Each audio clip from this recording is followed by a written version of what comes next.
This morning on BRN, these 9 screenings will keep your medical costs down. Joining me now to discuss this, Dr. Tina Sadarangani of New York University.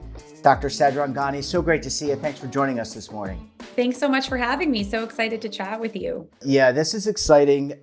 Let's talk about, before we get into some of the screening measures and things you can do to reduce your costs, let's talk about healthcare costs as we age. And all studies seem, doctor, that they go up as we get older. Yes. And especially, I think all studies have shown that really the majority of money is spent, particularly towards the end of life on treatments that, may or may not really improve the quality of our life. And so one of the things that I really like to tell people and make sure that they understand about healthcare costs as we age is that the things that we do for our health, the treatments that we seek out, the time and money we spend on health really needs to be focused on preserving our function and making sure that as we age, we can continue to do all the things that we love.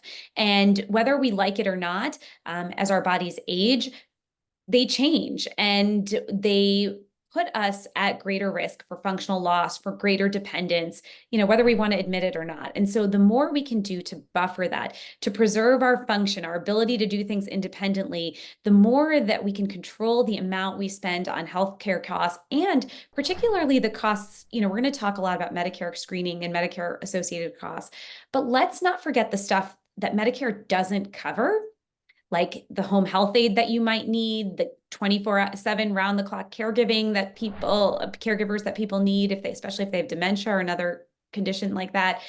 So the more that we can preserve our health, our cognition, our physical function, the less we will have to spend out of pocket later on the care and day-to-day supports that we will need to keep us at home, which most of which, as you well know, comes out of our pockets. Yep, and as you get older and you're in retirement, you're on a fixed income. I mean, most Americans are on a fixed income. Let's talk about some of the, as you said, we're going to focus on some of the screenings. I think there are 9 of them. Let's talk about some of them, though. These are all, I would assume, covered in some way, shape, or form by the Medicare system. Absolutely. Absolutely. So one thing that we have to get over a little bit as at every age and stage of our life is this fear of what the doctor is going to tell us, right? We sometimes don't go seek out tests because we don't want to know what the answers are. And some of the screenings that are out there, yes, they're covered by Medicare. They are part of and can be organized as part of your annual Medicare wellness exam. So number one, first and foremost, whether you get all 9 of these screenings that I have mentioned or not, the biggest thing I can encourage anyone to do to save their money, to save their time, and to preserve their health is to go see their doctor on a regular and annual basis and come up with a mutually agreeable plan for their care by seeing them annually. All right, so this is a team effort. Something to point out, it is gone are the days of doctor knows best and they tell you what to do and you just have to listen as a passive participant in your health. You show up, you can be active, you can talk to them about your concerns about some of these tests. But yes, they are covered by Medicare and you should use that and you should embrace that and come up with a plan. Yeah. So that's the first and most important thing around all of these 9 screenings. Yeah, okay, and I completely agree. I mean, in anything in life, I think you should be an active participant. That's just my personal opinion, not reactive. And I think we want to get to a place from a medical point of view when we are proactive. And I think these screenings are great for any age. Let's talk about, we won't have time to go through all 9, but we're going to list them on the screen while we're talking.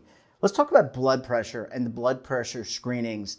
I have a home blood pressure monitor. I'm also a little maniacal and compulsive about my health, but this is important. Having solid, normal blood pressure, really important. Okay, let's talk about that. That is the single most important screening, I would say, on this list. Why? Why do we care about blood pressure? I can't feel my blood pressure. Sometimes I think it's high, it's not, I'm stressed. Here's the story. Blood pressure puts us at increased risk of stroke. Okay, so we don't just put you on blood pressure medications because of some number.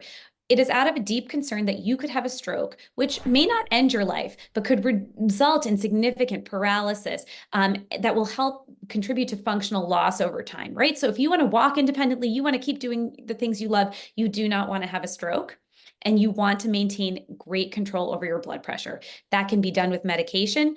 that can be done with diet. Medication, hypertension affects 85% or more of Americans. Chances are this is something that will affect you, and can be treated and managed well, and it can preserve your function over time. So very important to Yeah, know your well, numbers. yeah, well, know your numbers. I think that the American Heart Association, that's like their tagline, know your numbers. Let's talk about, this is one that maybe, and again, I apologize, but we'll have you back, Dr. Sadarangani.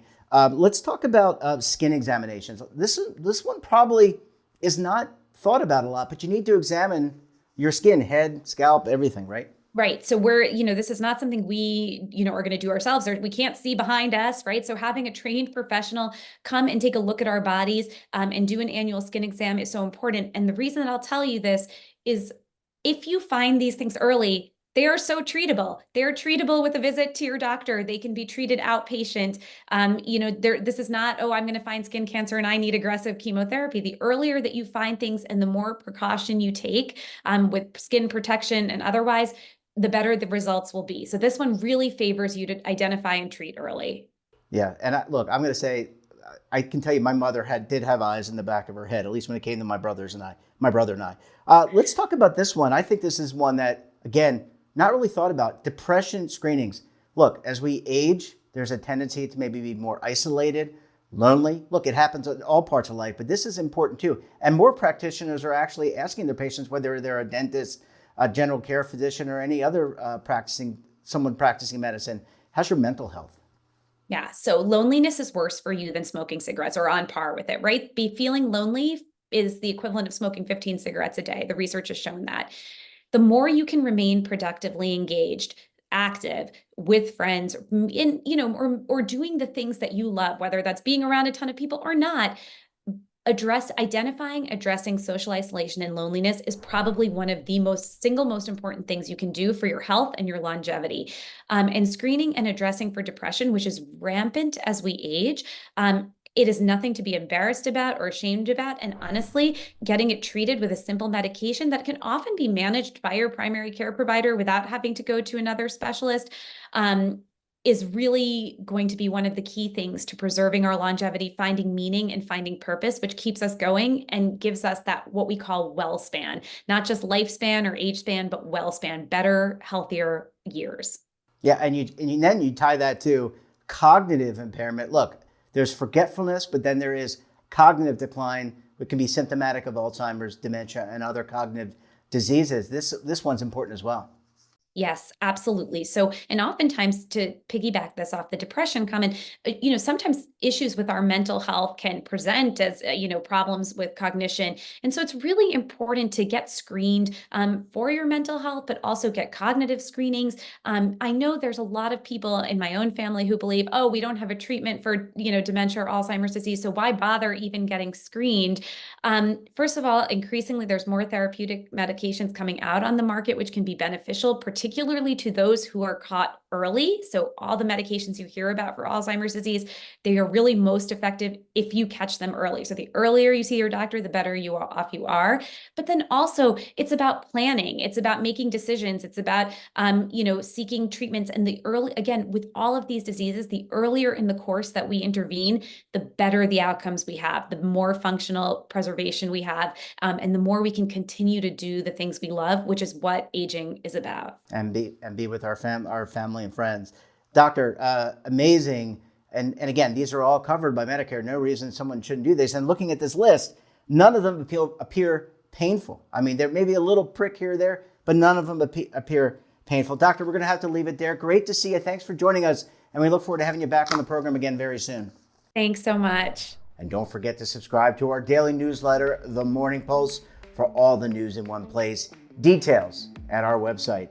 And we're back again tomorrow with another edition of BRN. Until then, I'm Jeff Snyder. Stay safe, keep on saving. And don't forget, roll with the changes.